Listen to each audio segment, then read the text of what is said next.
Mais um episódio do PaterCast começando hoje, mas hoje um episódio diferente, a gente vai fazer uma entrevista. Então é a primeira entrevista que a gente vai ter. Eu queria lembrar que o PaterCast é um movimento para o resgate da paternidade e as entrevistas não serão diferentes. Então eu queria comentar que normalmente as entrevistas têm algum foco em vida profissional, um foco em realizações, mas aqui no PaterCast a gente faz questão de fazer entrevistas que têm foco em vida pessoal, em história pessoal, puxando para a paternidade. Então, começando, eu sou o Antônio Garcia. Aqui é o Felipe Zapalar. E a gente tem a grande honra de entrevistar hoje Abraham Huang. Tudo bom, hein? Obrigado por me receber aqui no PaterCast. Valeu. Tô ansioso. E a gente também, para fazer essa entrevista.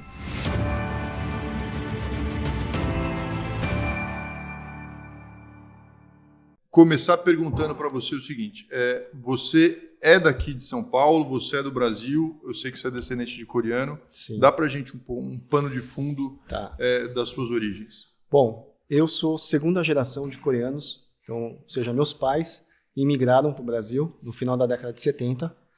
Vieram sim com os meus avós, mas eles já vieram em uma fase adulta, então eles chegam aqui em fase adulta, se conheceram no Brasil, e no final dos anos 70, e eu nasci no início dos anos 80. Então eu sou um filho de imigrante coreano, de segunda geração, nascido no Brasil, em São Paulo. Mas o seu pai e a sua mãe são filhos de imigrantes que vieram na década de 70? Na contagem de gerações, aquele que nasceu fora do Brasil é a primeira geração. Tá então bom. Como meu avô veio com o filho dele, que é o meu pai, eles formam a primeira geração. Tá, mas daí eles se conheceram no Brasil. Minha mãe veio um pouquinho depois do meu pai. Meu pai veio no início dos anos 70. Minha mãe veio no final dos anos 70 e conhece meu pai no Brasil. Tá bom. Mas eu imagino que eles se conheceram, seria uma coincidência das coincidências, né? Não, porque a comunidade sim. ficava reunida. A comunidade coreana tem muito da história dela ligada com os encontros baseados em igreja. Então você é um coreano, acabou de chegar no Brasil, não conhece ninguém, não fala bem a língua. O domingo ali com a igreja é um evento cultural. Para muitos, inclusive, era talvez uma pouca oportunidade que você teria de falar o coreano, comer uma comida coreana, porque até hoje tem essa cultura de oferecer o almoço na igreja coreana. É uma prática que tem origem dos missionários lá na Coreia, de uma Coreia muito pobre. Então, oferecer o almoço foi uma estratégia missionária lá na época, e isso veio com eles para cá. Caraca. E então os primeiros, até os fiadores desses imigrantes eram pessoas da igreja, ou o próprio pastor, ou um presbítero. Como assim, fiadores? Fiador, para você alugar um imóvel, você não conhece ninguém, quem é que vai te ajudar? Os que vieram um pouco antes, os que têm um mínimo de condição de poder te ajudar, com credibilidade de nome, ou dinheiro. E também, no caso dos meus pais, por uma indicação até de um pastor em comum, foi meio que um casamento arranjado, um namoro arranjado. É mesmo? E era muito comum isso. Isso aqui em São Paulo? Aqui em São Paulo. Qual região que vocês... Os coreanos sempre ficaram na região central de São Paulo. Então, eles começaram na região do Glicério, Liberdade, Cambuci, e aí pouco a pouco foram mudando para os outros bairros, Aclimação, e aí por aí vai. A imigração, depende do referencial, coreano, começou no Brasil quando? O primeiro grupo chega nos anos 50. 50? Mas depois desse primeiro grupo, não houve mais um fluxo. E o fluxo realmente começa a acontecer com força no início dos anos 70. E aí ele se estende até os anos 80. E por quê? Principalmente pela miséria e fome. Então, você tem um país pós-guerra. Você pensa que a Coreia ela foi dividida na década de 40, e ali começa um processo de reconstrução de um país que era a quarta pior economia do mundo, 70% das cidades em condição de favelas. Sério? Favelas. Meus pais, a infância deles não ter acesso ao mínimo, saneamento básico, não ter a refeição garantida. Até uma coisa curiosa que meu avô me conta, que o dízimo dele às vezes era em grão de arroz. É mesmo? Grãos? Grãos. Assim, uma parte ali media com a régua e dava o que era o dízimo.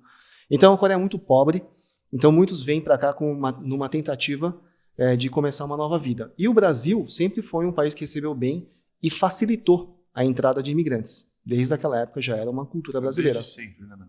Desde sempre. E, por exemplo, no caso da minha mãe, que tinha uma condição um pouquinho melhor que do meu pai, ela chega aqui por meio que por conta própria. Ela me conta a seguinte história. O vestibular na Coreia era um dia de vestibular. Se você não passasse naquele vestibular, é como se vários vestibulares acontecessem no mesmo dia. E ela não passou. Então ela falou, minha vida aqui acabou. Nossa. Vou tentar outra coisa. E ela escutou falar, num esquema de panfletagem mesmo, escutou falar de Brasil, Paraguai, Argentina. Ela foi por conta conhecer, viu que era bom, sozinha. Veio aqui ver a terra, viu que era bom, voltou e trouxe a família dela. A minha avó, que era... Ela veio e voltou? Ela veio e chamou o restante da daqui família. Ela chama o restante da família. Que idade ela tinha? Cara, 17, 18 anos. Nossa. Meu, mas é isso que eu falo da diferença. Revolucionária. Não, imagina esses caras com 17, 18 anos nessa época. Sem WhatsApp, sem internet. Sem nada, cara. Mas com um nível de coragem, de ousadia inacreditável.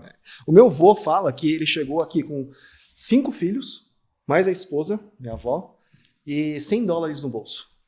E ele falou que esses $100 mais a passagem não era dele, era dinheiro emprestado de um amigo, que ele prometeu devolver quando chegasse no Brasil. $100 no bolso, 5 filhos e uma esposa, numa terra que você não conhece. Nossa. Aí começou a vida. E essa história não é rara. Para imigrante, é muito comum. Os imigrantes do século XX agora, que é no caso da sua família, você ouve muito essas histórias assim. E aí você vê como geralmente esses imigrantes dão certo porque vem com outro nível de estímulo, né? ou de propósito. Assim, ou dá certo, ou dá certo. Não tem opção de não dar certo. Uma vez eu li um artigo americano que falava que um imigrante nos Estados Unidos tinha 80% mais de chances de ser bem sucedido do que o local, o próprio americano. Mesmo artigo você mandou, não? Cara, é bizarro, né? É muito alto. Porque o que o local enxerga como um problema, talvez um problema de muito tempo, o estrangeiro, o imigrante, fala oportunidade. Você sabe que outro dia eu peguei um Uber com um taxista libanês que veio do Líbano. Ele morou na Nigéria, morou no Brasil e tal. E eu falei, por que o senhor veio para o Líbano? E ele falou assim, cara, porque teve guerra civil. Eu falei, tá. E o senhor gosta do Brasil? Eu falei, não, o Brasil é minha nação, não sei o que lá tal. E aí eu falei, cara, eu tenho visto muito brasileiro querendo ir embora do Brasil. Só que sem uma necessidade real. Assim, porque meio que... Porque acha mais interessante, vai ter mais oportunidade e tal. E aí ele falou, cara, isso é uma besteira. Os caras não sabem o que é ser um forasteiro, o que é ser um estrangeiro. É difícil. Então, a menos que nessa época, no século XX até os anos 70, 80, as pessoas que vinham como imigrante para o Brasil é por uma necessidade total. Fome, miséria, seca, o pessoal da Europa não vinha pela farra de vir para o Brasil. E aí o brasileiro acha, hoje em dia, não, eu vou para os Estados Unidos porque tem mais oportunidade. Eu falo, brother, você vai passar dificuldade, entendeu? Não vai ser fácil. Verdade. Não é simples, né? E seus pais são vivos hoje? São. Os meus pais hoje os dois têm mais de 70 anos, se aposentaram recentemente. Eles moraram os últimos 20 anos eles moraram no Paraná, em Curitiba, e voltaram para São Paulo faz 2 anos. Então agora vivendo a vida de avô e avó. Mas eles vieram para São Paulo, foram para Curitiba. Eles vieram para São Paulo, tiveram seus negócios desde os anos 80, e no final dos anos 90 houve uma crise quando estourou o dólar lá em 98. Não sei se você vai se recordar, teve a crise do FMI também, lá dos países asiáticos, o dólar disparou praticamente... A crise dos tigres asiáticos. E no Brasil chega com um dólar triplicando quase, e os coreanos, não só os coreanos, mas muitos imigrantes, eles operam todo o seu esquema financeiro, seja de empréstimo, seja de savings, eles dolarizam. Então, quem estava endividado em dólar teve a sua dívida triplicada. E na época, meus pais estavam dolarizados nas suas dívidas e aí tiveram uma quebra financeira.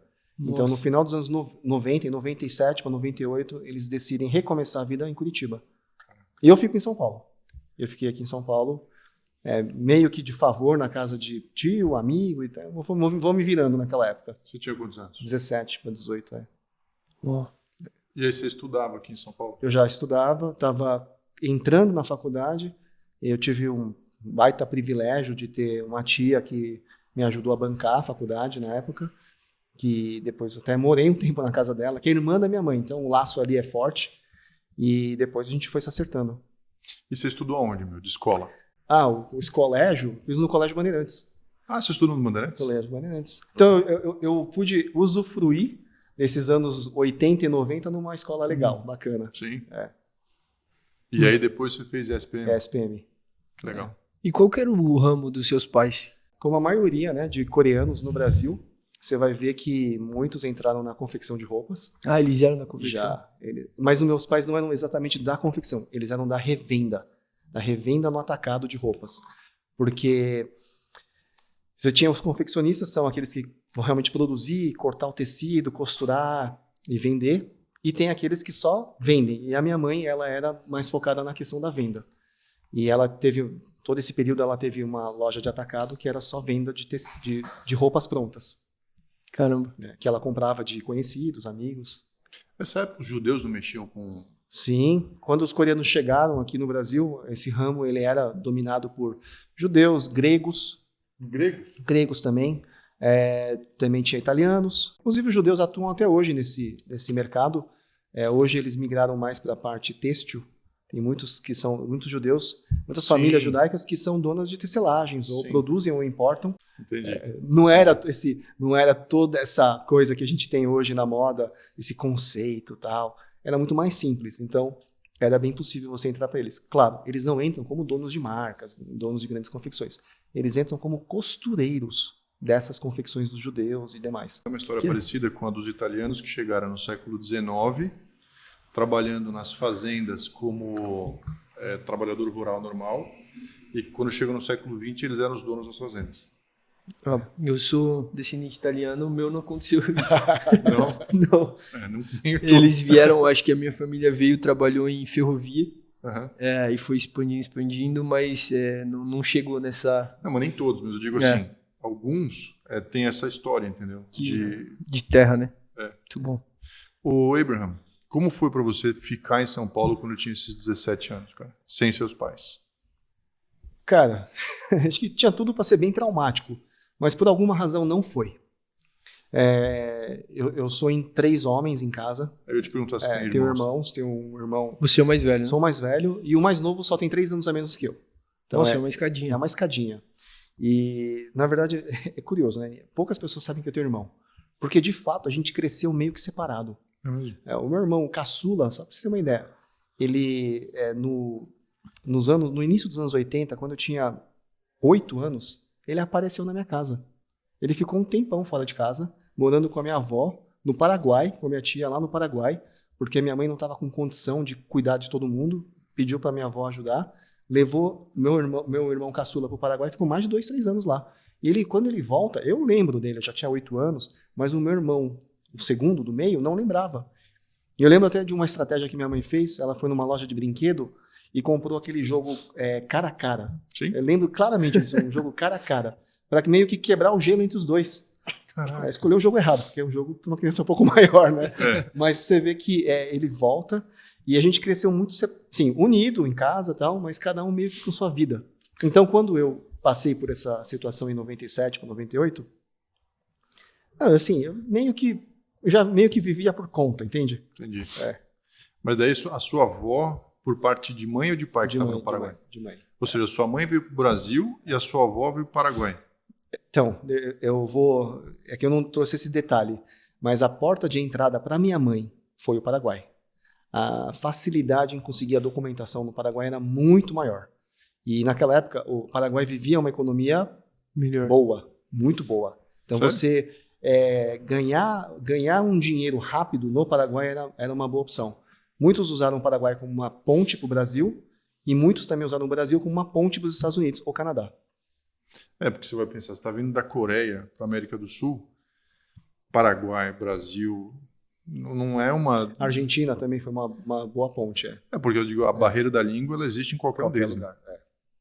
Mas, cara, no Brasil é curioso, porque existem comunidades coreanas no Paraguai e na Argentina até hoje, mas elas são bem no formato de gueto, até hoje. E aqui no Brasil, não. É a água, cara. Não é possível, porque mesmo quando vem... Porque eu sempre achei que o lance era o português. Mas, quando os franceses vieram e tomaram Rio de Janeiro, eles também se miscigenaram. E quando os holandeses tomaram Pernambuco, lá no Nordeste, também. Então, o ponto... Porque os espanhóis não fizeram a mesma coisa no resto da América Latina e os ingleses também lá na América do Norte. Ou seja, deve ser a água, cara. É a água aqui do Brasil que faz com que as pessoas sejam amigas, cara. O Abraham, sobre essa questão cultural, assim, a tua cultura, ela não se abrasileirou tanto, né? Porque você vê, às vezes, culturas que acho que tem muito mais envolvimento aqui e acaba se dissipando a cultura. Eu vejo que a cultura coreana, ela se manteve forte, né? Acho que em segunda geração sempre é muito forte. Porque você está com o seu pai ali, muito perto. Por exemplo, eu não vejo isso tão forte com os meus filhos, que são a terceira geração. Eu já vejo que eles perderam bastante da cultura. Não, talvez faltou um pouco do meu lado e da intencionalidade, mas também não é só isso. Eu já vivo muito da cultura brasileira. Eu já tenho algumas outras maneiras de enxergar o mundo também. Então, é natural que vá se perdendo. Mas sim, o coreano tem uma cultura bem única, bem típica, vamos dizer assim. Sim. E eles tentam se preservar, evitando casamento. Na minha geração, sim, evitava-se casamento misto. Ah, tá. O dia que você decidiu casar com uma não coreana, podia ser um grande problema na sua família. E por outro lado, eu penso hoje, meus pais não falam bem português até hoje.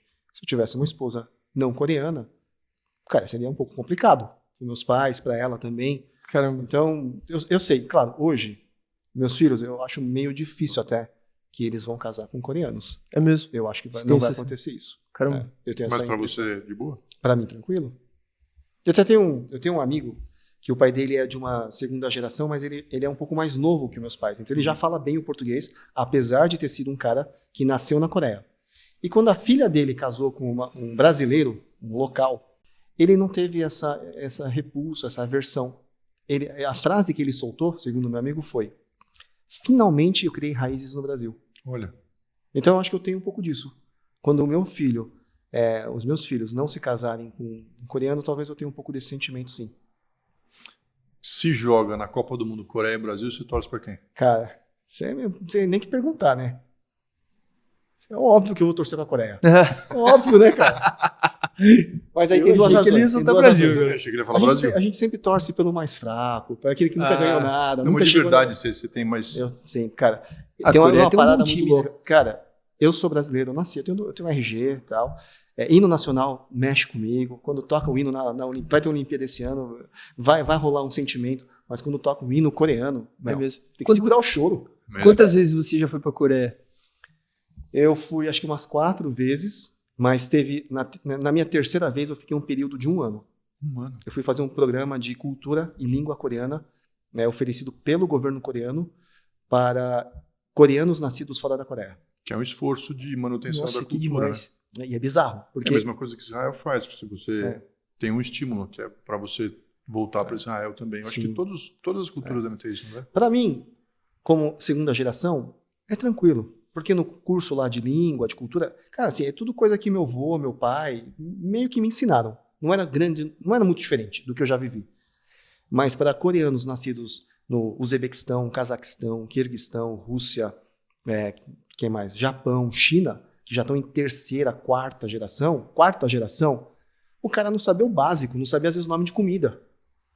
Não sabia os cumprimentos básicos. Caramba. Então aí fazia muito sentido esse programa. Mas para mim, segunda geração, foi mais um curso. E lá você conseguiu encontrar a raiz sua, assim, de família, de ter as pessoas... Eu tenho poucos parentes. Poucos lá. E como que é hoje eles vivendo ali? É diferente do que era antigamente? Cara, ou não mudou muito? Vou falar da minha família. Da minha família eu posso dizer que 0. Hoje eu não tenho mais nenhum laço. Os antigos já morreram. Era uma prima distante do meu Todo avô. mundo veio embora para cá ou faleceu? Tem uma parte, vamos lá, parte do meu pai. Meu avô, ele era da Coreia do Norte, que hoje é a Coreia do Norte, na época não era essa divisão. Quando ele tenta sair de lá, ele é pego na fronteira. E então ele percebeu que não daria para sair com a filha e a esposa, que é minha avó. Então ele tem uma estratégia de, vamos sair separado porque estão pegando aí a galera. E vamos colocar aqui no contexto que ninguém sabia que aquele negócio ia fechar para sempre. Todo mundo tinha aquela ideia de que é uma coisa provisória. Mas pera um pouquinho, antes de dar um contexto, muita gente não sabe que existiu uma guerra, que tem uma divisão. Tá.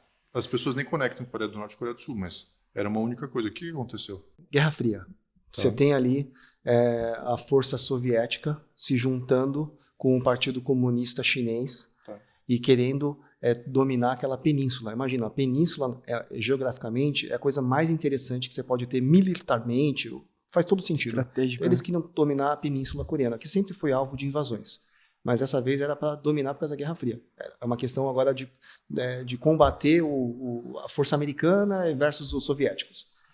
E eles foram tomando, descendo. O Partido Comunista Coreano estava muita força, porque, lembra, país muito pobre, então vai pelos ideais. Eu até acho que o fundador do partido lá na Coreia do Norte, lá, o avô do atual, ele até tinha boas intenções, ele queria realmente resgatar o povo e vai convencendo as pessoas. Cara, mas obviamente os Estados Unidos vai ver aquilo e fala, não pode, é uma região muito importante para eu perder. E eles começam a subir a resistência, subir, até que eles chegam numa linha, que é chamado Paralelo 38, que é onde está hoje a divisão entre as Coreias. E lá eles decidem, porque estava uma guerra muito feia, eles decidem por um armistício. Uhum. Então eles decidem, vamos pausar o negócio aqui, que o negócio está feio. E eles pausam ali, e desde essa época, há mais de 70 anos, está em armistício. O país não está em paz, está em armistício. Está em suspensa. Uma suspensa. Existe um muro que separa? Não, existe uma zona que é a zona desmilitarizada, o DMZ, que é um território que é bizarro, né? É controlado metade por coreanos do sul, o outro lado do norte. Então, estão 2 quilômetros de um lado, 2 quilômetros do outro, que ninguém pode atravessar. Não tem nada. Não tem nada, e eles ficam fazendo provocações militares. Mas isso foi na década de 40, durante a Segunda Guerra Mundial? Eu fiquei com isso também.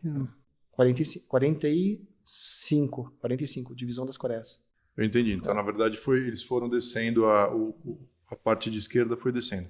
E aí, depois que dividiu, o seu avô estava no norte, e por que ele quis ir para o sul? Não. Ele foge. Ele foge porque já estava tendo essa informação. Tá. Aquele boca a boca, cara, a gente tem que sair daqui, o negócio está ficando estranho, vamos sair daqui. Meu avô não tem muitos familiares, ele já era casado com minha avó. Cara, naquela época a expectativa de vida era muito baixa. Meu avô casou com 18, com minha avó com 15. Então, menino também, não tem muita noção do que está acontecendo. Não tinha uma família bem estruturada. E meu avô, ele decide fugir de lá. E isso quem conta essa história.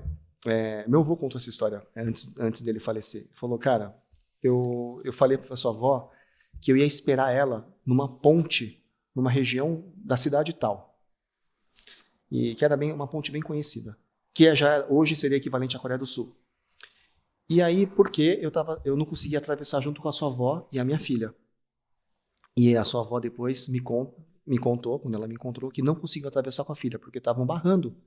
E ela consegue escapar sozinha. E na cabeça dela isso aqui vai acabar logo mais. Deixou a filha com familiares. E aí fechou, nunca mais pôde ver a filha. Então a minha tia, que eu nunca conheci, ela ficou lá no norte. Eu sei que ela já morreu. Que idade ela tinha? Era bebê. Caraca. Uma criança muito pequena. Caraca. E aí meu avô conta que ele não podia sair de lá, porque minha avó ia desencontrar com ele. E esperou 2 semanas no mesmo lugar minha avó, e não podia sair de lá. Aí minha avó conta que quando chegou lá na tal da ponte lá que ele combinou, viu meu avô empoeirado, porque não podia sair de lá, tomar banho, não podia fazer nada. Acho que não era uma coisa rara de acontecer. Porque foi você que me contou isso? Não, eu nunca tinha ouvido essa história de você. Eu acho que não foi só com seus avós que aconteceram, porque tinha esse lance de meu avô te encontrar em tal lugar e você não tinha o que fazer, cara. Não tinha um telefone, você não... Era uma situação tão diferente do que a gente vive hoje que é difícil de entender. Mas não tinha para onde ligar, não tinha para onde ir. Era assim, eu vou te encontrar em tal lugar. Exato, Lá eu ficarei. E eles não conseguiram voltar para lá? Não podia? Fechou de vez. Até hoje, ninguém passa. Até hoje, assim. A menos que... Não, é claro, hoje você tem os... Pousando no amor, a menos que você... Não. Claro, por exemplo, meu pai como esportista, numa comitiva de esportes, representando os coreanos do Brasil, ele foi para a Coreia do Norte. E tem turismo para a Coreia do Norte, né? Você pode. Sim. É tudo controlado, mas você pode. Ele encontrou com a minha tia. Com a irmã dele, que ele nunca conheceu também. Sério? Quando isso? Meu avô manteve contato por carta, mandava dinheiro, mas aí, obviamente, o dinheiro é extraviado, tinha um câmbio absurdo, mas ele conseguiu manter contato. Caraca. Tem até um programa de televisão coreano famoso, desde aquela época, até hoje. Acho que hoje está meio fora de moda. Mas é um programa de televisão que mostra os encontros dos familiares, que o governo coreano promovia, o norte-coreano promovia como um ato de bondade, esses encontros entre as famílias. Isso era televisionado, era um programa super emotivo, tal. Pô, imagina, você vai encontrar um ente lá querido que você não vê há décadas, e ele já está idoso agora, aí eles se abraçam, aquele chororô e tal, mas acabou, depois não é que vai morar junto. Cada um volta pra tua realidade. Cara, é engraçado como em 89, sabe que em 89 tava na escola, você também. Tava. E eu me lembro em 89, quando... Você nasceu em 89? Uhum. Caraca. Foi quando caiu o Muro de Berlim. Então, assim, eu lembro que a gente falava sobre Guerra Fria, porque era uma coisa real que estava acontecendo, e em 89 caiu o Muro de Berlim, em 91 a União Soviética se desfez. Por que será que essa linha... isso aí não terminou? Porque assim, caraca, parece uma relíquia, entendeu? É uma relíquia da Guerra Fria. Tá lá, existindo até hoje, cara. É um absurdo, né? É pesado, né? Você vai lá, quem vai lá, eu nunca estive lá em Berlim, mas quem vai lá fala que o negócio é pesado. É mesmo. O fato de estar lá pesa. Berlim foi pior, porque foi no meio da cidade, né? É como se tivesse feito no meio de Pyongyang. Queria fazer uma pergunta para você, que existe, a gente comentou de Israel, né? Então, os descendentes de israelenses, às vezes, eles voltam para fazer parte. Existe um sonho, né? De voltar da diáspora. Uhum. Existe isso para os coreanos, uma vontade, cara, um dia eu quero voltar, quero morar em Seul, quero fazer minha vida lá, ou não? Eu sei que tem uma movimentação dos mais idosos que querem se aposentar na Coreia para ter um descanso, viver com o seu povo, mas também tem um lado financeiro, porque são pessoas que se voltam para lá, vão ter uma aposentadoria pública ok, dá para tocar a vida, seja por questão financeira ou seja por uma questão de descanso, tem sim muitos coreanos. Inclusive, do Brasil, a comunidade coreana diminuiu nos últimos anos, diminuiu, isso é um dado do próprio consulado em São Paulo, diminuiu de forma relevante, mas eu não acho que existe essa volta para a Coreia de maneira geral. Por exemplo, eu como segunda geração, eu não tenho a menor vontade de voltar lá. Não tenho. Eu sei que também tem alguns jovens, principalmente jovens americanos, que serviram o exército coreano. Então eles vão lá, porque o serviço militar ainda é obrigatório e ele é mais longo que do Brasil. Originalmente era de 3 anos, depois diminuiu para 2,5, agora está perto de 2. Mas é um período longo que você fica, né? 1 ano e meio pelo menos, você vai servir. E tem jovens americanos coreanos, então segunda geração de coreanos nascidos nos Estados Unidos que vão servir. E aí dizem que eles são muito bem respeitados, recebidos pelo exército. Falou, pô, você não precisava estar aqui, sim, mas você escolheu estar aqui. Então tem um pouco disso, mas de maneira abrangente, não tem. E eu diria até que muitas famílias coreanas lá na Coreia, porque é um estilo de vida, é uma sociedade que tem muita cobrança em vários níveis. Então, até famílias que têm condições para isso, preferem que seus filhos estudem fora da Coreia, façam universidade fora da Coreia. Por causa da menor competição. E a pressão também, existe uma cobrança, uma pressão da sociedade que é muito alta. Então, acho que pelo contrário, viu, Antônio? Eu diria que existe um movimento também de coreanos saindo de lá, até hoje. E não estou dizendo que vem para o Brasil, tá? É estranho você pensar que a Coreia, sei lá, seus avós vieram na década de 70. Então, na década de 70, era tanta favela na Coreia. E pensar que hoje... 12ª economia. Exato. Assim, só que, se por um lado cresceu dessa forma, o que aconteceu que que as pessoas não querem estar lá, entendeu? Você tem uma análise sobre isso, não? Bom, eu vou tomar como base o ano que eu vivi lá. Eu estava como um estudante e... Quando foi? Foi em 2003. Faz tempo, faz 20 anos. 20 anos. 20 anos, faz bastante tempo. Eu tinha 23 anos. E eu percebi que o estilo de vida da pessoa que depende do sustento, de viver lá, trabalhar, é bem estressante. A cobrança é muito forte. Eu via muito, e eu sei que hoje talvez é um pouco dramatizado aí nas novelas, filmes, né, um pouco disso, mas até a cultura japonesa tem um pouco disso, do cara trabalhar muito, mostrar que está se esforçando. É bem exagerado isso, feriado, horários prolongados, e em contrapartida, uma sociedade que vê o bêbado, o cara que enche a cara depois do trabalho e fala, pô, o cara deve estar difícil no trabalho, e tem uma aceitação. E outras práticas também que são ruins, mas aceitáveis aceitas pela sociedade por causa do estresse, da cobrança. Então, isso já mostra muita coisa de o que é essa sociedade. Vou tomar como exemplo a cobrança na escola. Eu sei que tem essa ideia do suicídio dos alunos e tal, mas a maior taxa de suicídio da faixa etária não é entre colegial ou universitário, é em jovens adultos. Porque o colegial, ele ainda tem aquela esperança de ir bem no vestibular. Uhum. E o universitário, que não entrou talvez na primeira escolha, ele ainda tem aquela esperança de, pelo menos, eu posso entrar numa boa empresa. Mas aquele que é o jovem adulto, que já passou pela universidade, já passou pelo vestibular, agora ele tem poucas esperanças. Cara, já que eu não estou numa empresa tão boa, provavelmente a minha vida está fadada ao fracasso. Provavelmente eu não vou ser bem quisto pelas famílias, talvez eu não vou conseguir nem casar bem, e ele começa a entrar num ciclo ali vicioso de pensamentos de desesperança. E a faixa etária que tem a maior taxa de suicídios na Coreia é a de jovens adultos. Nossa. Entre 20 e 30. Então, e hoje a gente tem um país que tem a menor taxa de fertilidade do mundo. O Japão está decrescendo. A Coreia é pior. É pior É a pior do mundo hoje. De taxa de fertilidade, é a pior. E você vai ter jovens que não querem nem namorar, nem sair, porque, cara, é aquela desesperança também, né? E tudo é um pouco do dinheiro, né? Então, pô, para que eu vou gastar uma grana saindo com a pessoa? E é um negócio que já tá difícil viver, já tem essa cobrança sobre a questão da aparência, da marca, do status. Então, é desanimador pra caramba. Você tinha até comentado, né, que tem uma bolsa, não tem? Tem. Como que bizarro.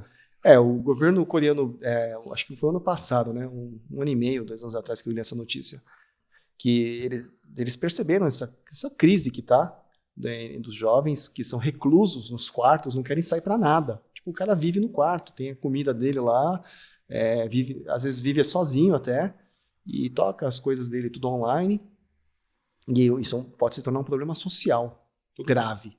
E talvez até futuramente um problema de saúde pública.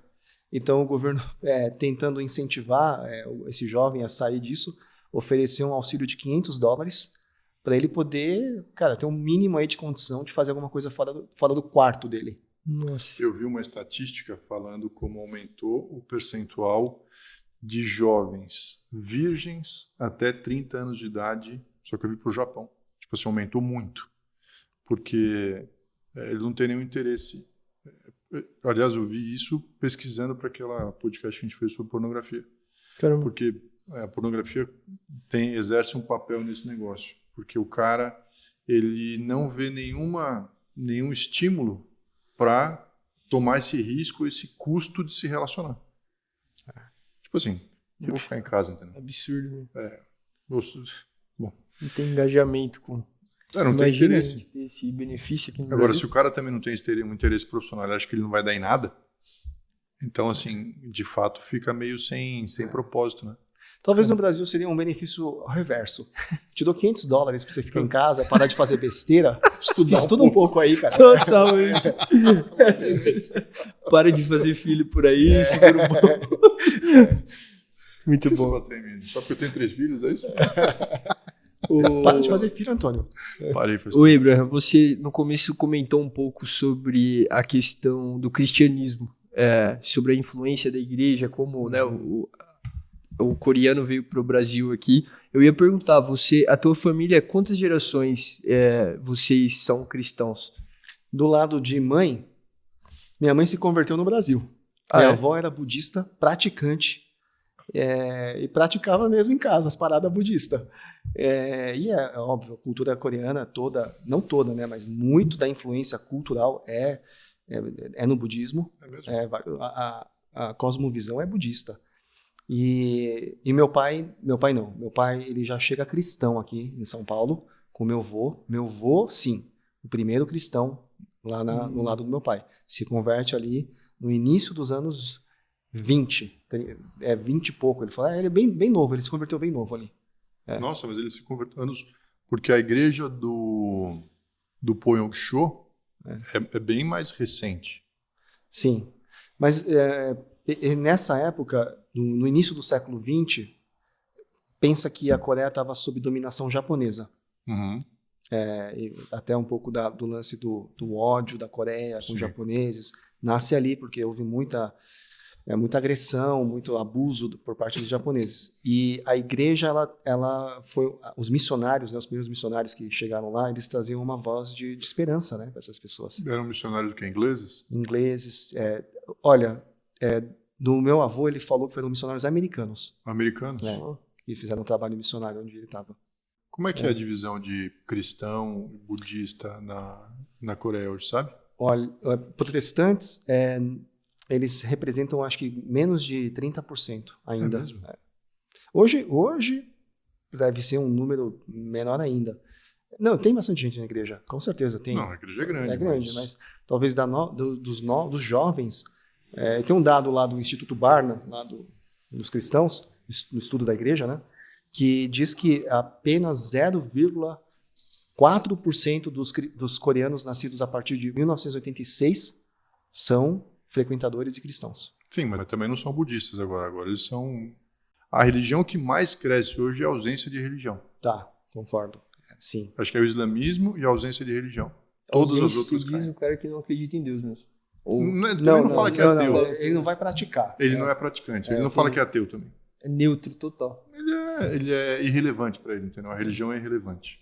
Você fala coreano. Falo, mas eu não falo aquele, né, é a minha língua confortável. Fala não, mal. eu falo, entendo, posso estar numa situação ali, me viro, mas não é o meu lugar mais confortável. E o seu pai fala português ou fala só? Fala um português meio complicadinho aí de entender, mas ele fala bem os palavrões. Sim, o coreano fala muito palavrão? Coreano, cara, a língua coreana é muito louca. Ela tem vários níveis de hierarquia de respeito. Então você, quando vai se referir a um mais velho, a um diretor de uma empresa, ou a um pastor, você tem que conjugar o verbo de uma outra maneira e às vezes usar substantivos diferenciados, porque existem níveis de respeito. Então, do mesmo nível que existem níveis de respeito para cima, os xingamentos, meu amigo, o negócio vai bem fundo também. É mesmo? Tem vários níveis de xingamento. Cara, é muito louco isso, porque o português, assim, não existe... Não. Você pode falar educadamente, mas você não vai usar voz e, né? Você simplesmente fala normal, não chama de você, por exemplo, chama de senhor. Mas então você tem castas tem níveis de vocabulário? De flexionar verbo, terminações, né? Porque os verbos são flexionados com sufixo e também substantivos você tem que trocar. Por exemplo, você não vai falar pro teu pai, pai, você vai dormir agora? Você vai se recolher, então você já tem outro termo, entende? Então você tem vários... O senhor vai se recolher. Você tem vários desses aí. Você viu, filho? Não pode falar mais, você é louco. Meu filho fala, bagulho tá louco, pai, você é louco. Não, agora eu quero o senhor vai se recolher, você entendeu? Não vem comer. Cara, tem várias paradas assim. Então, é uma sociedade bem hierárquica, é bem verticalizada a relação. Mas tem mobilidade. Tem, claro. Mas assim, por exemplo, eu tô aqui e se tivesse uma pessoa mais velha que eu aqui, eu com certeza ia ser bem respeitosa, tal. O senhor senta primeiro, o senhor se serve, eu vou lá, sirvo ele e tal. Agora, ele foi embora e chegou uma pessoa mais nova. Já trocou. Agora essa pessoa vai fazer o mesmo comigo. E é esperado. E agora, se eu encontro com o filho dele, o que eu faço? Vou servir bem o filho dele também. Porque eu estou na frente daquele cara.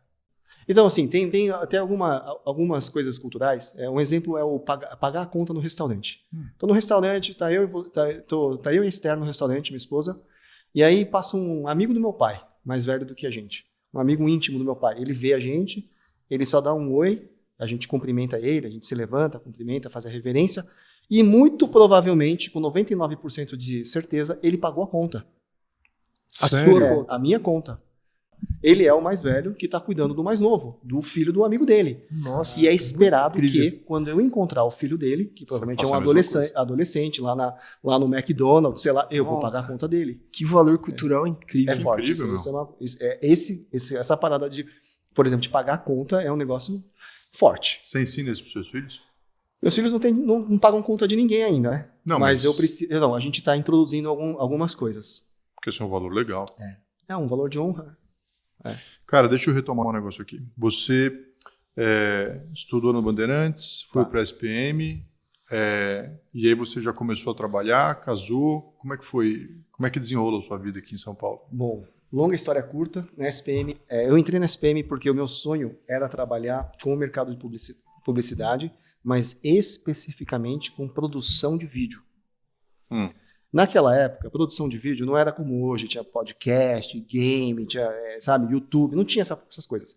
Produção de vídeo ou filme, 99% da produção ia para publicidade, para passar na Record, no SBT, na Globo. Pouca coisa de cinema brasileiro, pouca coisa de game, quase nada de produção, sabe? Fora desse eixo de TV. Então, para eu estar nesse meio, eu tinha que estar no meio da publicidade. Por isso que eu fui para a SPM. E lá, já no primeiro ano, eu comecei a trabalhar numa produtora de filmes. Filme mesmo, película. Naquela época era em película ainda. Filmava em 16mm, 35mm.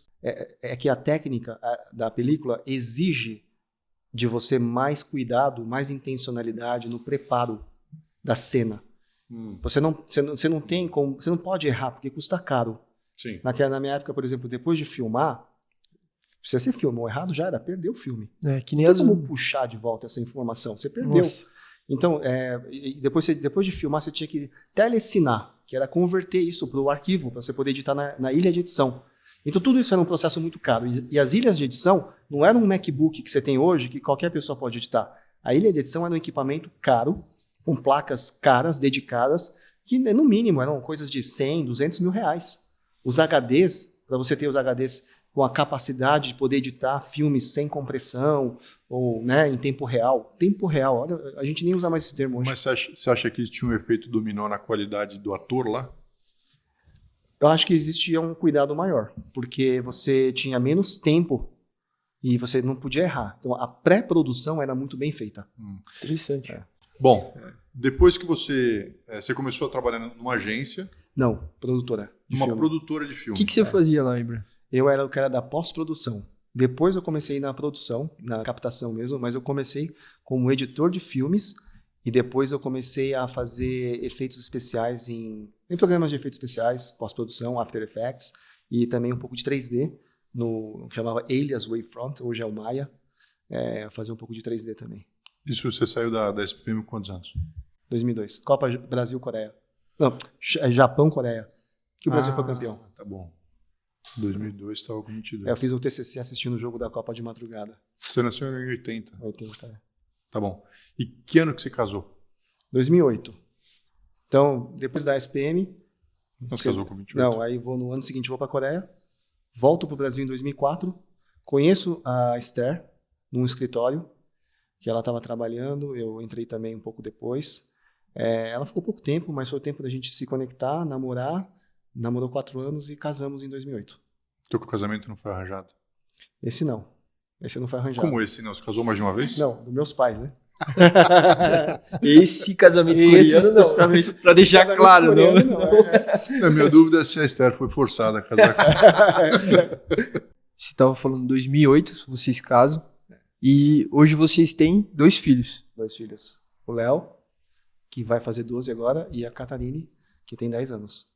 Um pouco de entrando no assunto paternidade, assim, como que foi a dinâmica paterna cultural, assim, como que é a cultura paterna, falando de paternidade, como que é a cultura coreana como que os pais tratam os filhos, como que é esse relacionamento? É uma dicotomia bem forte de pai e mãe.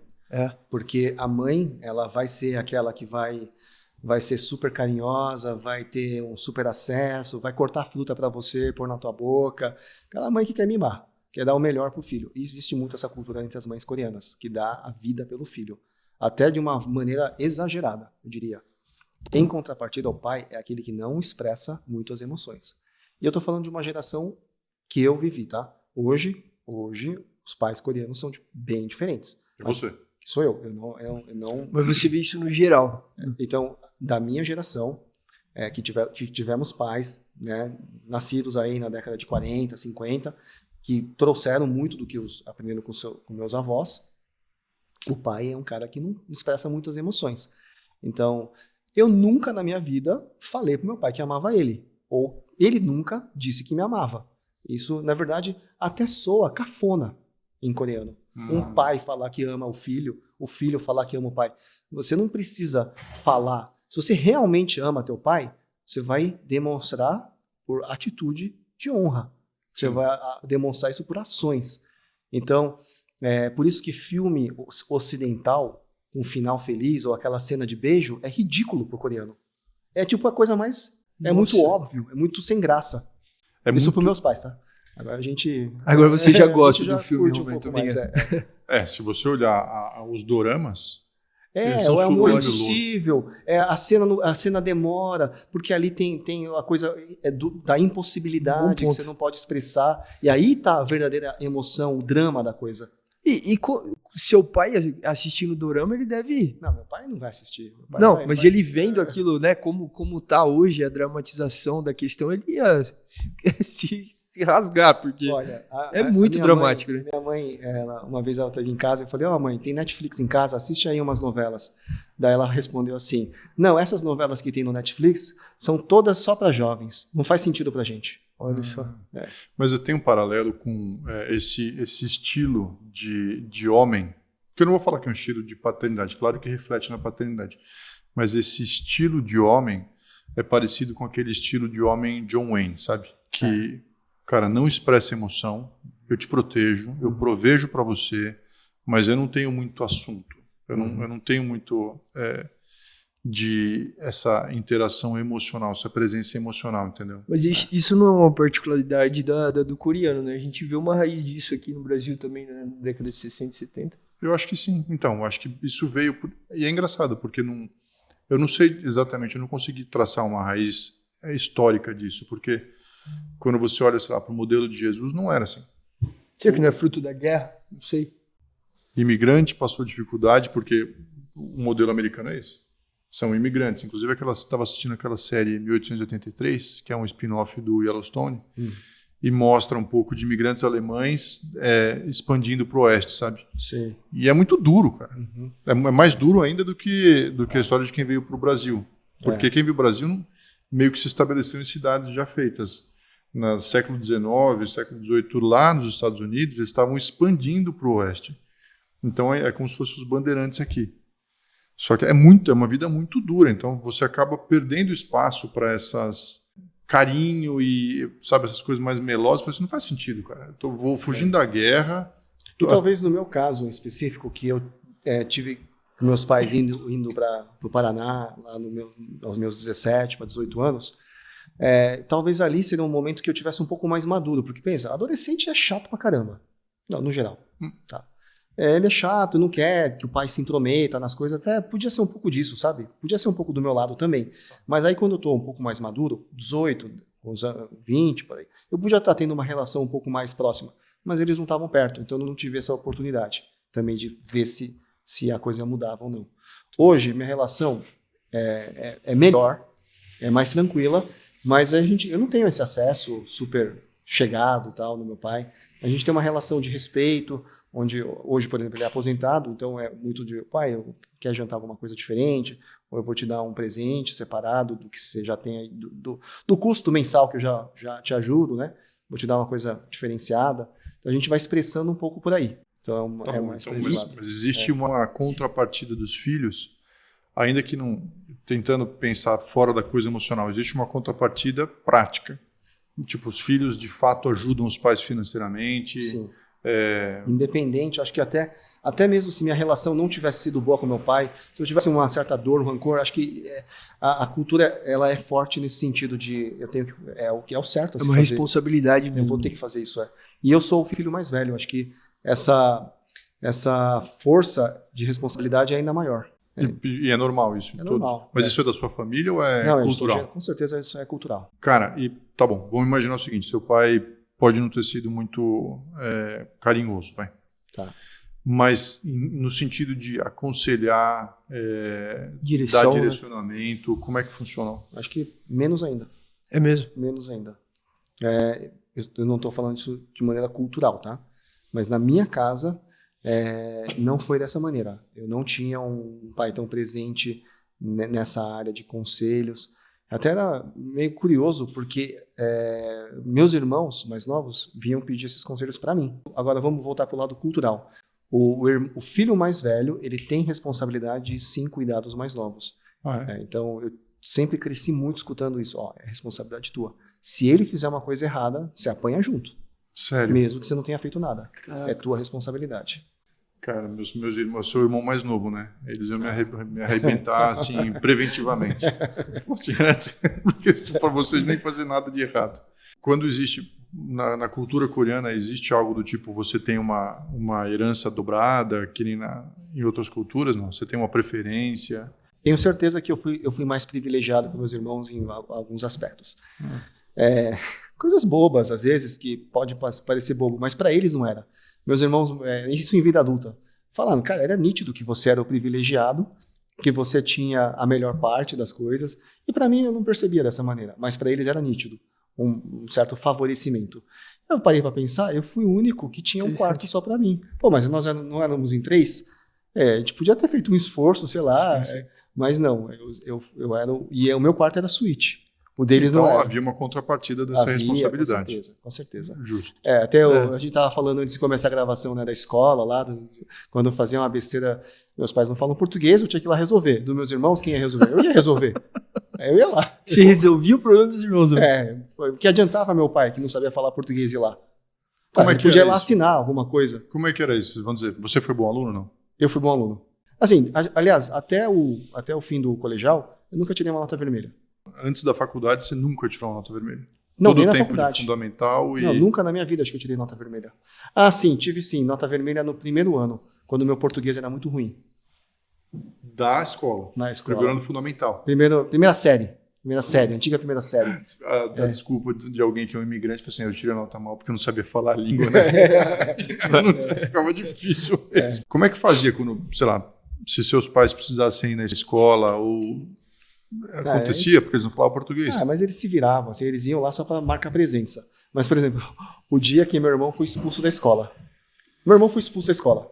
Sério? Ele do Bandeirantes? Do Bandeirantes. Na quinta série do Bandeirantes, ele foi lá e bombou em não sei quantas matérias. Fora isso, aprontou umas coisas erradas lá. E aí tem que alguém, o responsável, falar, né, com a secretaria e tal, fazer aquelas formalidades. Fui eu. Caraca. Mas meu pai teve que assinar, levei para casa, ele assinou e levou de volta. Bom, você vê, o cara não cuidou, né? O Ibrahim não cuidou, o irmão bombou. Ô, Ibrahim, qual foi o momento, assim, talvez da tua infância, adolescência, que você teve, por mais que seu pai era bruto, que mais marcou, assim, a história que mais marcou com teu pai? Positiva, assim, que você olha? Positivo? Eu acho que, para responder isso, com certeza seria uma memória de primeira infância. Tá? E ele foi um cara que incentivou muito o nosso lado de esporte. Então ele sempre nos levou lá na época ele jogava tênis, então ele sempre nos levou nas aulas de tênis, nos torneios, e então eu tenho essa lembrança muito forte dele me incentivando muito no esporte. Levava. Ele é um esportista até hoje, mesmo com mais de 70 anos. E o que você praticava?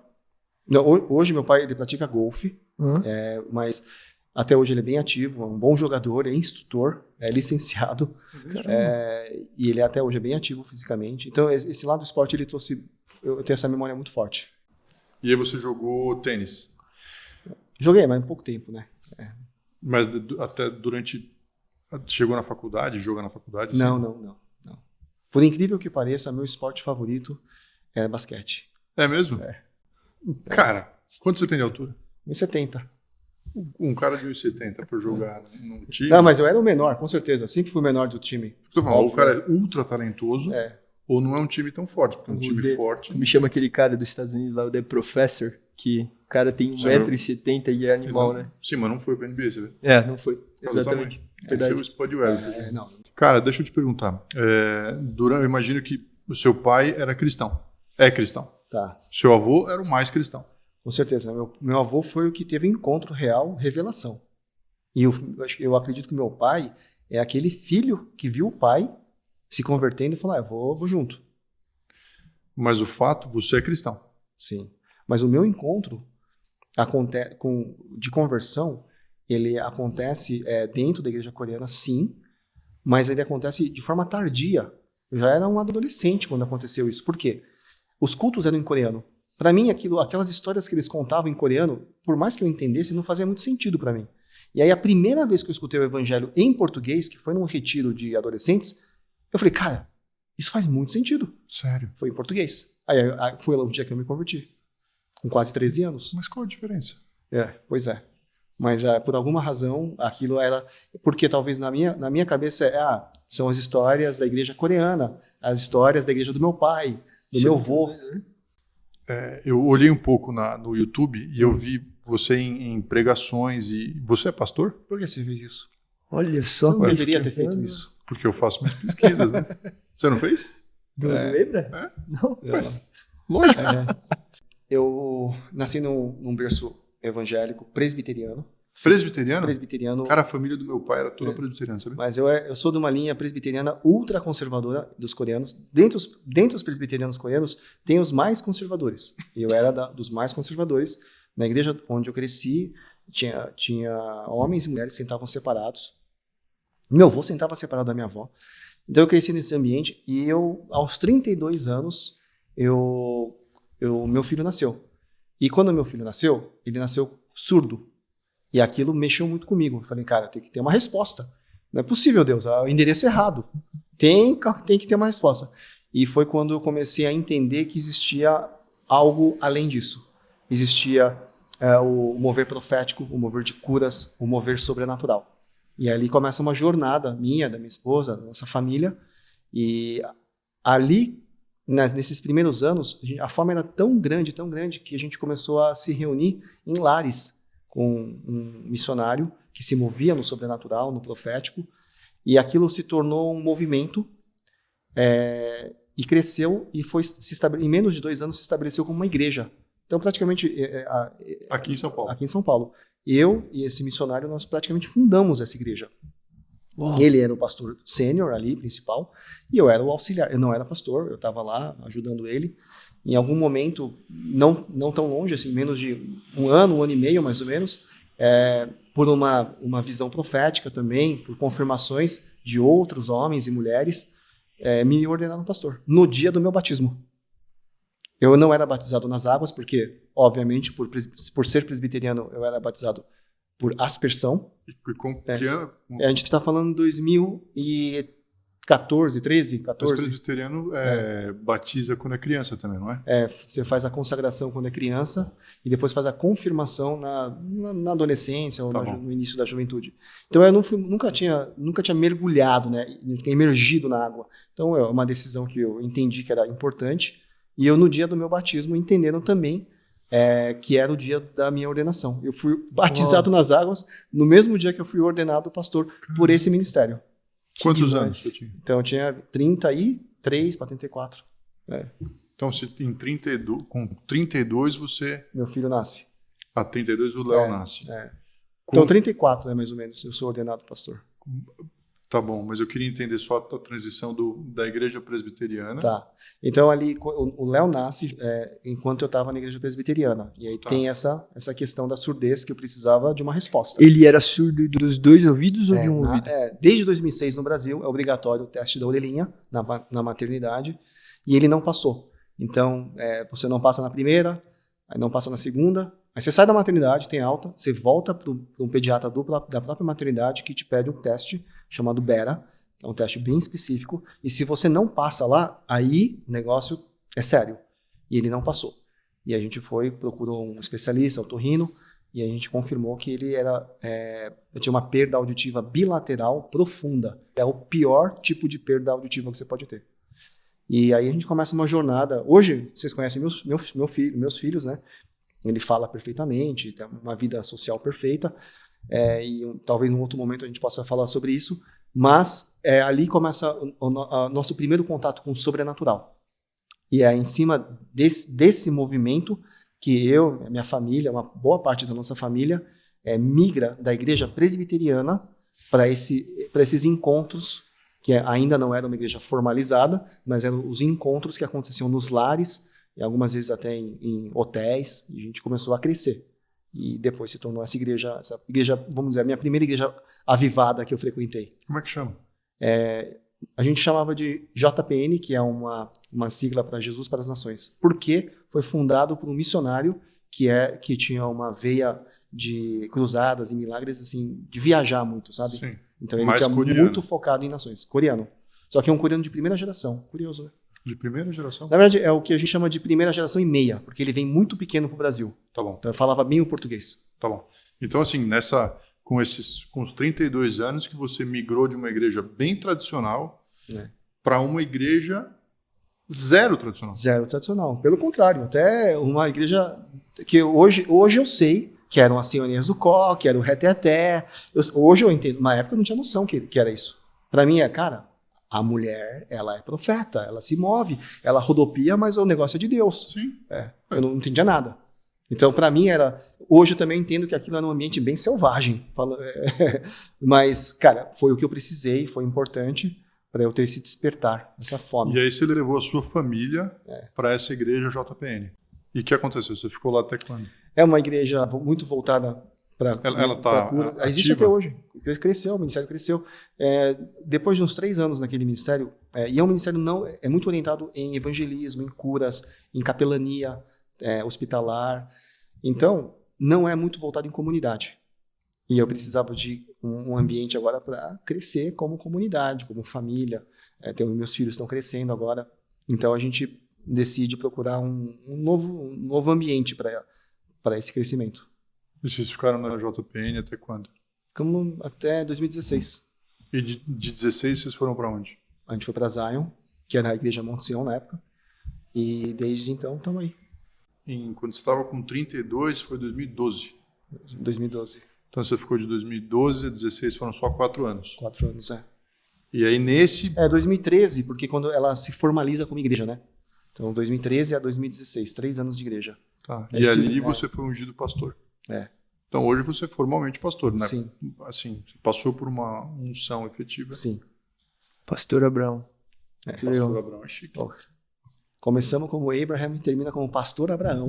Pastor Abraão. Pai de nações. Abraham, e a gente falou um pouco do cenário paternidade na Coreia. Quando vocês descobrem que vão ser pais, como que foi para você começar a entender o papel que você ia exercer com seus filhos, entendendo o embasamento de onde você veio? Como que foi essa mudança de mentalidade para você, assim? Olha, acho que a minha história tem muito a ver com a condição que o meu filho tem quando nasce. Ali, claro que todo pai vai fazer o melhor pelo filho e tal, mas ali, acho que, para mim, foi um grande despertar em outros níveis, principalmente espiritual, como eu já descrevi aqui. Então, a ideia de paternidade aqui, ela rompeu só com a ideia de eu cuidando do meu filho. Tem Deus cuidando do meu filho, Deus cuidando de mim para que eu possa cuidar bem do meu filho. Uhum. Cara, era uma condição muito diferente e inesperada.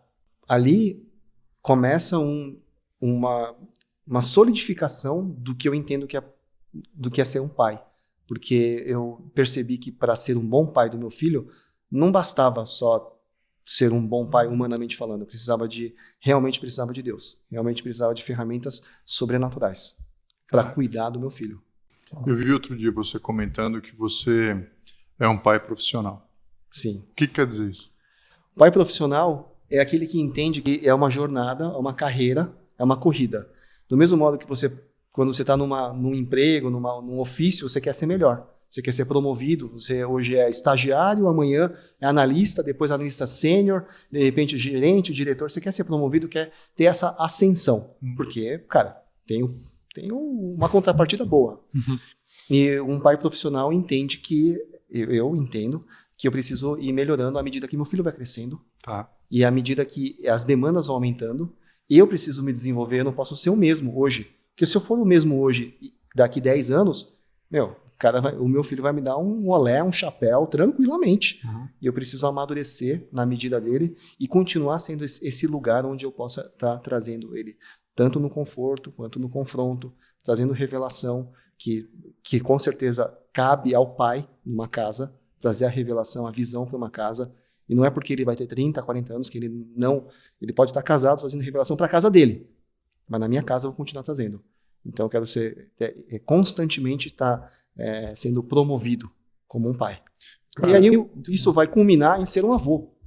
Assim. É um título também, né? É um título que eu quero ter. E aí, talvez aí, é uma concretização de que o meu trabalho agora está tendo sucesso, porque houve sucessão. Agora tem um neto. Então eu encaro muito o sucesso como uma sucessão. Eu só vou me tranquilizar um pouquinho quando eu estiver vendo o meu filho sendo um bom pai para o meu neto. Cara, eu vejo assim as culturas bem estabelecidas, como é o caso da cultura coreana, japonesa e outras, o fato da cultura ser bem estabelecida traz alguns parâmetros e referências que simplificam a vida dos pais sucessivamente. Porque você faz como seu pai fez, Eu não acho, pelo que eu estou vendo, que alguns aspectos de paternidade do seu pai você quer repetir. Claro que não foi tudo ruim, mas você não acha que foi tudo perfeito. Como você equilibra essa carga ou essa bagagem cultural que você traz com o ambiente diferente que você está vivendo e como você faz essa mescla para escolher como educar o seu filho? Vou te falar que no começo foi cura e libertação, viu? Eu lembro quando eu cheguei na Zion, algumas pessoas que me acolheram falavam assim, é o típico, clássico caso de filho de asiático. Falei, como assim? Típico caso clássico de asiático. É o filho que teve um pai pouco distante e que agora está na posição de seu pai e que se cobra pra caramba. Que tem que ser aquela antítese do que o pai dele foi. E fala, cara, você não tem que ser nada. E você não tem que ter um modelo necessariamente do seu pai ou da cultura. Procure em Deus isso. Então, para mim, foi uma nova cultura que eu tive que criar, absorver, para poder criar meus filhos. Eu não vou dizer que é um híbrido, porque eu acho que existe uma cultura genuína do reino de Deus, mas que é expressada com sabores, com nuances em culturas diferentes. Então, a cultura original é a cultura do reino de Deus, de como criar os filhos. Mas ela pode ser expressada com algumas nuances diferentes. No caso dos coreanos, existe uma honra, uma certa ordem hierárquica, mas, cara, precisa ser enraizada numa cultura divina, primeiro. Você consegue dar um exemplo prático disso? Prático, vamos lá. Uma maneira prática que eu tenho em casa, para exemplificar, é a mesa. A gente vai se servir, e na cultura coreana, todos só podem se servir quando o mais velho der a primeira colherada. Isso é cultura. Eu lá, criança, esperando meu pai, vai pai, vem logo, vamos comer, tá todo mundo com fome. Enquanto ele não vem, se senta e dá a primeira colherada, ninguém come. E aí, a gente tem a cultura do reino de Deus, que a gente ora antes de comer. E na hora da oração, as pessoas acham que, orei, tá abençoado, vou comer. Não. A gente tem a cultura da oração e a gente vai entender por que a gente está orando. E você se senta, espera o mais velho, ou aquele que recebe a honra na família, se sentar, e ele vai, às vezes, orar, às vezes ele vai trazer uma palavra, às vezes ele vai simplesmente se sirvam. E ali é um momento onde a hierarquia fica muito clara. E eu acho importante, e eu como pai, eu trago isso muito para os meus filhos, para eles entenderem. Isso aqui é um privilégio. Isso aqui é uma bênção. E a gente parou, por exemplo, de orar da seguinte maneira. Deus, obrigado por esse alimento, purifica e santifica que ele nos faça bem. Parou de orar desse jeito. Nem os meus filhos mais estão proibidos de orar desse jeito. Não que seja uma oração errada, mas você perde alguma coisa ali. E a cultura do reino de Deus, ela, cara, tem uma gratidão genuína, tem um entendimento mais profundo. E eu falei para os meus filhos orarem o que realmente eles estão sentindo. E aí a gente criou uma oração nossa lá, à mesa. Deus, obrigado porque a gente pode comer o que a gente quer hoje. Porque eles iam comer, por exemplo, macarronada. E tinha macarronada, que eu fui lá e preparei uma macarronada. Então vamos agradecer porque a gente pode comer o que a gente escolheu comer. E se você for parar para pensar, é um privilégio de poucos no planeta. Total. Poder comer o que você quer comer. E aquilo cria uma conexão profunda com a gratidão. Muito bom. Mas é um valor do reino de Deus. Só que só foi possível porque eu tive que sentar à mesa e todo mundo tinha que esperar eu chegar para comer. Então, uma maneira... Hoje, na sua casa, eles só comem quando você começa a comer? A ideia é que enquanto eu não me sentar, ninguém vai se servir. E na minha casa, desde pequeno, sempre foi desse jeito. Caraca, que legal. Isso é muito legal, porque aqui no Brasil a gente não tem nada, né? Não. Só tem regras de etiqueta, mas a gente não tem nenhum desses... Tá, um outro exemplo, a mesa. Vamos trazer mais um exemplo. Quando você está num ambiente público que tem pessoas, público eu digo assim, né, com mais outras pessoas fora do núcleo familiar. Então os mais velhos, os mais idosos, aqueles mais antigos da família, e tem um sistema de buffet, vamos supor. Uhum. A ideia, normalmente, é que eles vão lá, se sirvam, né? Não, na cultura coreana, normalmente, alguém vai e faz o prato e leva para essas pessoas. Serve essas pessoas. E aí, enquanto elas não se servem, ninguém vai se servir. A ideia de que a primeira parte, o melhor, precisa ser dado àqueles que merecem a honra. E você vai não só fazer isso, mas você vai preparar isso e levar isso a eles. Cara, tem muito do reino de Deus aí. Então a gente vai trazendo, só que são expressões. Do mesmo modo que na cultura brasileira tem outras expressões do reino de Deus.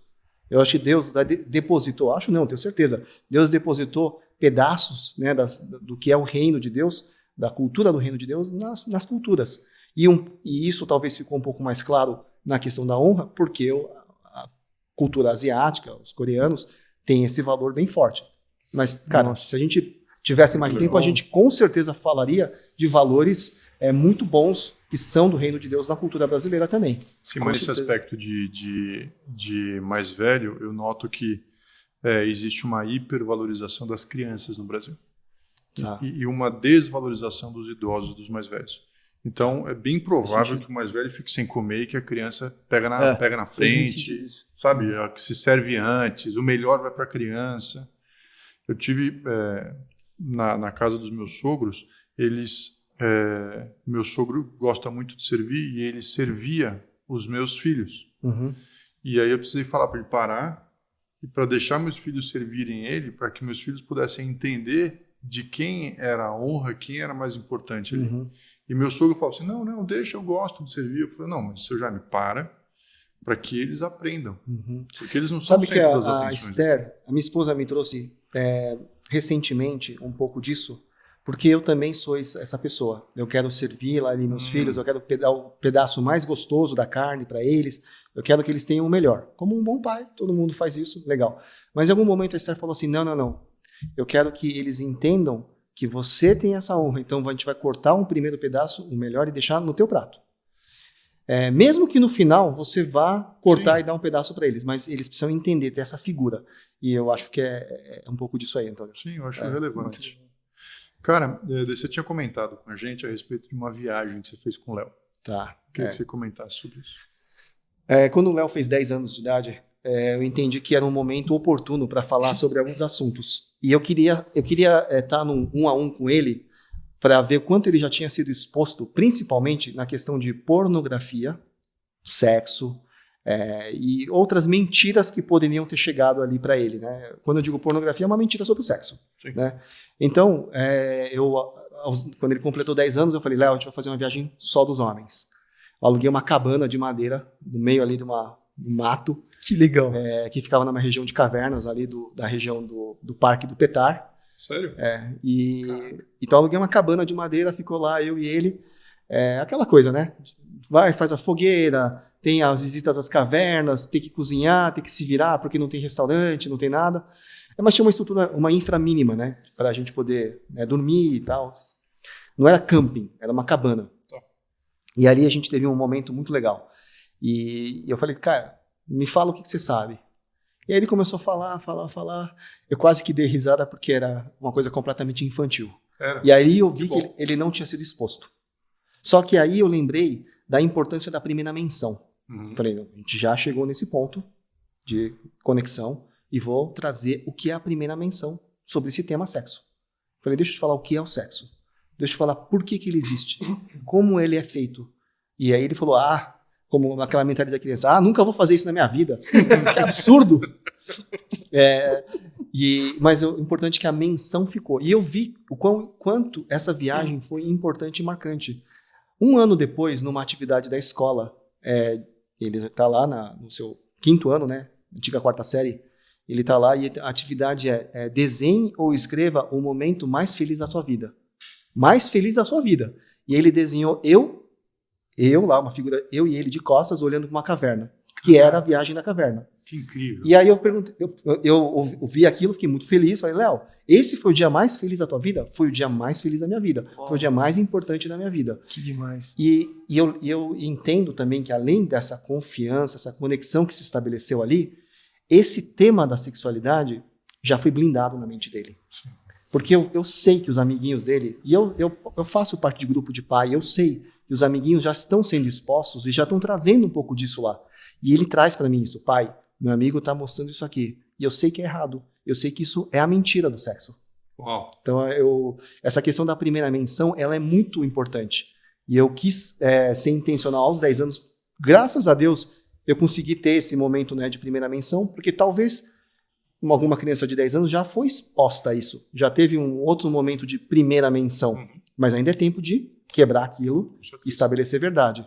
Então, eu acredito muito que nessa fase, meus filhos ainda são pequenos. E eu ainda tenho muito dessas oportunidades.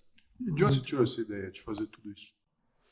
Eu não sei. Mas eu acho que tem muitos livros que acabam... livros que eu já li também, que falam pouco... Você foi intencional em comprar livros, ler e tal. Coração Selvagem, né? O que a gente sempre indica bastante para os homens. Fala um pouco dessa importância de você estar até numa aventura. A ideia da aventura para o homem ela é importante. O homem quer ser reconhecido por ser herói em alguma coisa. Então, o Léo, quando volta dessa viagem, volta lá para contar para a irmã dele, para a mãe. Nossa, a gente foi lá na caverna e era tão estreito que rasgou a jaqueta e a gente conseguiu e passou. Era um escuro, tinha aranha venenosa. Não, nem sei se era venenosa. Mas, então, você entende que foi um pouco da ideia da aventura, de sair como herói. Muito legal. A gente vai ter uma parte 2, né? Tem que falar um monte de coisa, mas vocês segurando o Antônio aqui. Eu queria também aproveitar o espaço também para apresentar o Abraham. A gente não falou sobre essa parte, né? Mas hoje o Abraham ele também faz parte do Patercast. É uma aquisição de peso que a gente teve aí no ano. O pessoal tem recebido muita pessoal comentando, né? E elogiando as mudanças que a gente teve. Então também queria usar esse tempo para honrar sua vida aí, que a sua chegada trouxe muitas mudanças para a gente, tanto de equipamentos quanto de melhorias. A gente fala das vinhetas aí, né? As câmeras todas a gente veio com esse pacote aí da tua chegada. Queria usar para honrar a tua vida aí também. Glória a Deus. Para finalizar, para a gente deixar uma mensagem final, qual o conselho que você dá, não só para homens da comunidade coreana, mas para homens em geral que têm filhos e querem ter uma atividade, uma atuação mais intencional, mais saudável com seus filhos? Vou te dar a resposta clássica, que eu acho que é o que eu realmente acredito. E como qualquer asiático vai falar, estude muito. E é real. Cara, por que a gente se prepara para concurso, vestibular, promoção, MBA? A gente se prepara. Então, se você vai ter um romper aí profissional, você se prepara. E na questão da paternidade, a gente não é intencional em estudar, se preparar, se equipar. E esse é um conselho que eu dou, principalmente para pais. E aí, vamos falar, claro, de asiáticos, continua estudando, mas a gente precisa se capacitar. E tem ferramenta, tem muita ferramenta. Tem um cara que eu sigo, que ele fala que tudo que ele acumulou de conhecimento foi em cursos, mas ele era sempre o único homem, só tinha mulher. Então, até a mãe tem essa noção da deficiência que ela tem, ela precisa se equipar. O homem, às vezes, é muito orgulhoso nessa ideia. E ele quer simplesmente replicar o que ele viveu. Então, estuda. Muito bom. Show. Bom, maravilha, Abraham. Obrigado. Felipe, obrigado por estar aqui também. Valeu, Antônio. Valeu, Abraham. Muito bom. Pessoal, Então a gente fica por aqui. Eu quero uma segunda vez conversar com o Abraham. A gente nem chegou a entrar em vida profissional, mas foi intencional, porque você consegue ver algumas coisas do Abraham na internet sobre vida profissional. A gente fica por aqui. Se você tiver alguma dúvida, se você tiver alguma sugestão, elogiar, pode mandar mensagem para a gente, seja no Spotify, no YouTube ou até nos nossos e-mails, nas nossas redes pessoais. Fiquem à vontade. Muito obrigado por estar até aqui e até a próxima. Valeu, pessoal.